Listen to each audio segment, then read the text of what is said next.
ऐसा में बेटा जंगलिया केहन कुशल जंगल में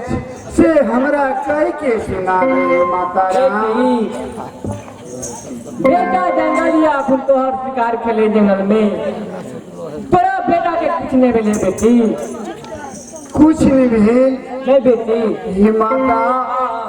जब हम जंगल में गलो सुंदर फल चुने ले तो हमरा आई जंगल में चील चपट हमरा शरीर पर झरना सुखल टूट के गिरे छलिए माँ, तै दुआरे हमरा कुछ शंका भेल। बेटी तू कुछ न चिंता कर, हमरा नाती के कुछ नहीं होई वाला है, बुझलक नहीं?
तोरा सुरता नहीं पड़ेगा, जंगल में जाए छे कोना के तू भर दिन समय काटे छे। हे माता, बात जुलमे के बात छे माता, कि अपना के हम कुरान सुनाए ताकि अपना के सुना दे। कहीं हमरा बेटा आई जंगल में तोरा के मिलल की भागेल। हे माता सलामती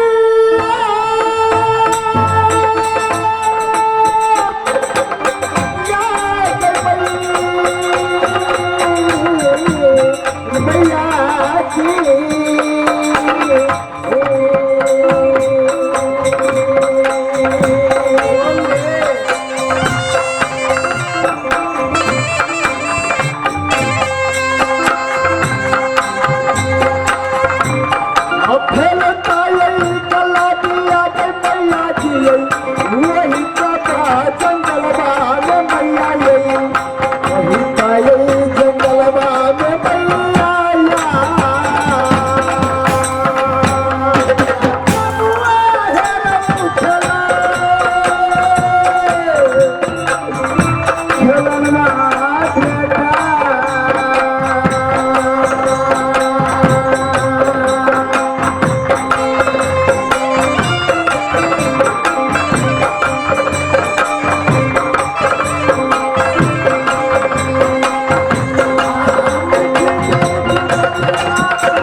कराई राज हमारे नवाब मैया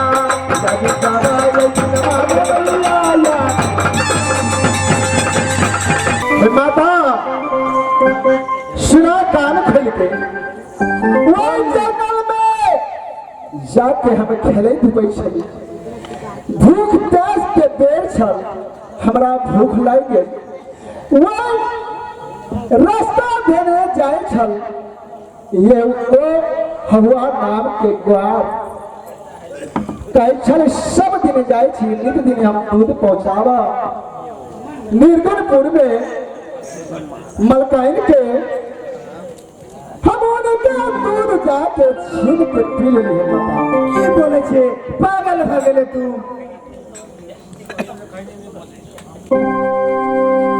हुआ कुआर के बेचारा 12 बरस से वही जंगल में गरीब दुखिया आदमी अपन गाय के गौ माता की सेवा करके बेचारा दूध बेच के गुजर करे छे। वही बेचारा जादव के तू दूध छीन ले ले। हाँ माँ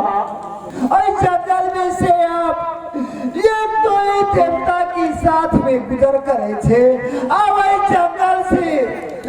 कहीं जे वो सब मिल के अब तक कत्ता जे भी कहता माता बबुआ हे रउला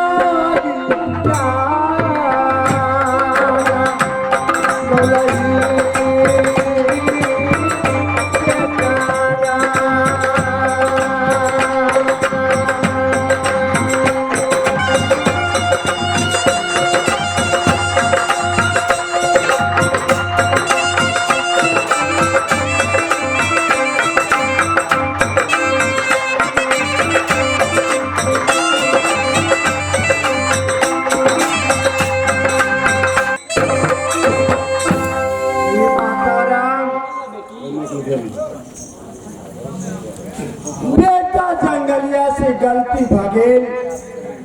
आई जंगल में बहुत गरीब दुखिया गुजर करैया हमारी बेटा से अपराध भगेल केकरो से झगड़ा भगेल केकरो से कुश्ती भगेल है माँ और किनको दूध छीके पी लेला ते द्वारे हे माँ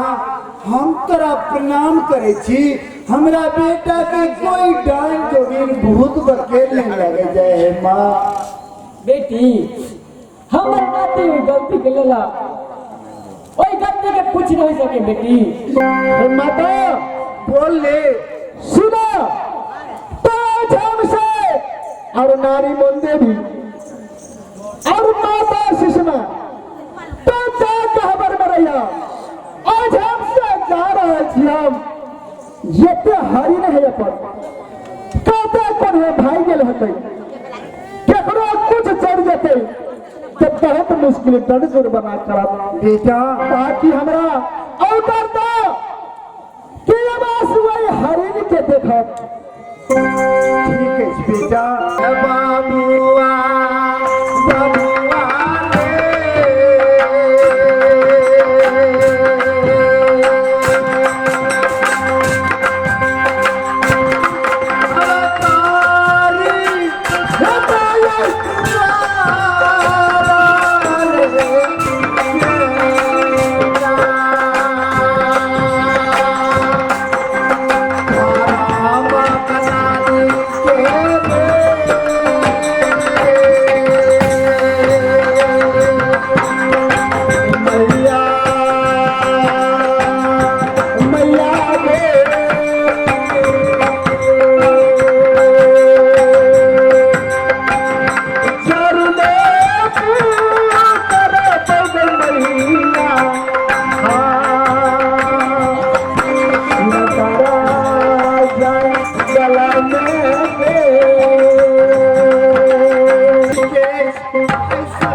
के जाके रक्षा कर हम जा रहे छी बेटा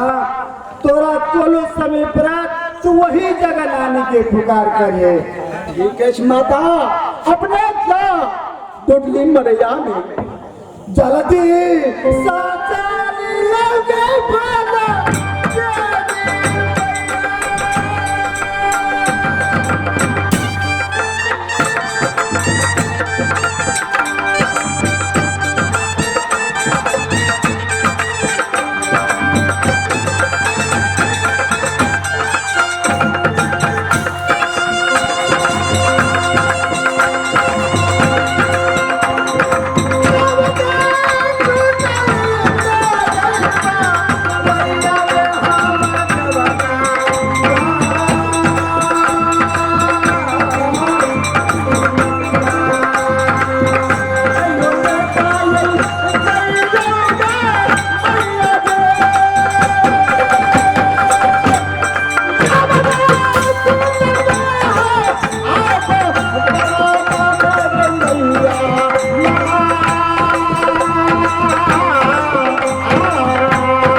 परंतु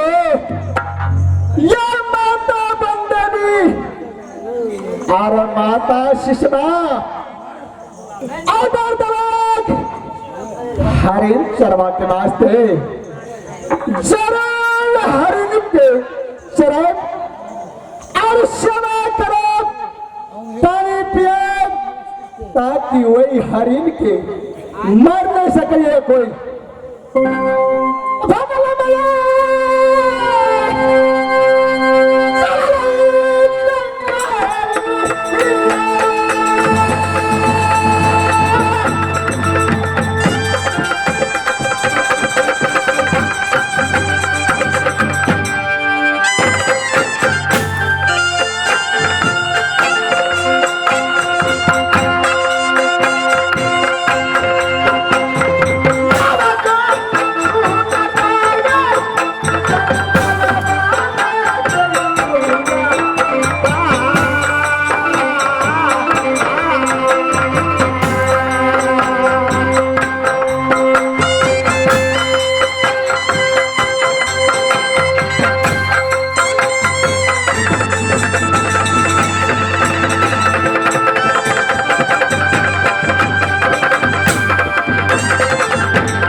देखो मंत्री चलते चलते पाँव ही था गया महाराज के वो ढोंगा से ले जिले के वो ढोंगा के वो ढबैया ने गोड़ में रहे चाय को खून बहाई चलते चलते मन नहीं करता चलने के लिए पाँव ही महाराज जंगल बाजा फिर से चलो ना घर फराव नहीं काट के ढोंगा ढांगी है कहीं नहीं मिलता है हरिण कहीं नहीं देखता इधर कुछ दूर और चलो और जंगल में ढूंढ अब चारू भाई ये ना चले नहीं तो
जा रहा हूँ दोनों गोरा का ठोकर मिल जाए उसी संग हरिण मिले अगर जो चीज मिला मिले और मुझे हरिण को लेकर जाना है सती रंभा का मन के मुकाबला पूरा करना।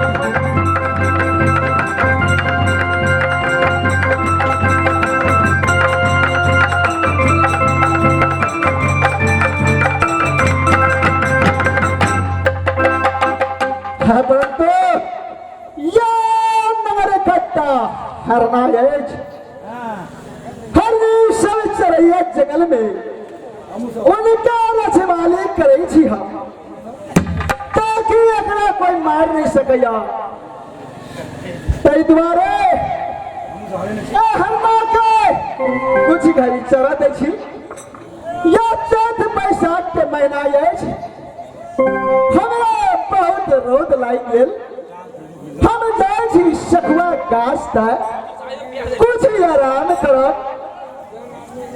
ओहिठाम कुछ घड़ी हम सुतब